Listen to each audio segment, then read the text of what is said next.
கோவையில் ஏதாவது ஒரு போராட்டம் அப்படின்னா பூரா இல்லாமல் எந்த போராட்டம் இல்லை, தொடக்கிறது அவர் தான்.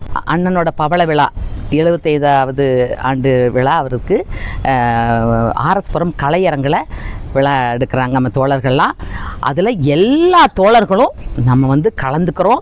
அவரை உற்சாகப்படுத்தும் போது தான் அவருக்கு இன்னும் ஆரோக்கியமாக செயல்பாடுகளில் ஈடுபடுறதுக்கு அவருக்கு இன்னும் உற்சாகத்தைப்படுத்துகிற நம்ம தான் செய்ய முடியும் நம்ம இல்லைங்களா. அதனால எல்லாரும் நம்ம ஆர்எஸ்புரம் கலையரங்கில் மே 4ஆம் தேதி எல்லாம் சந்திப்போம்.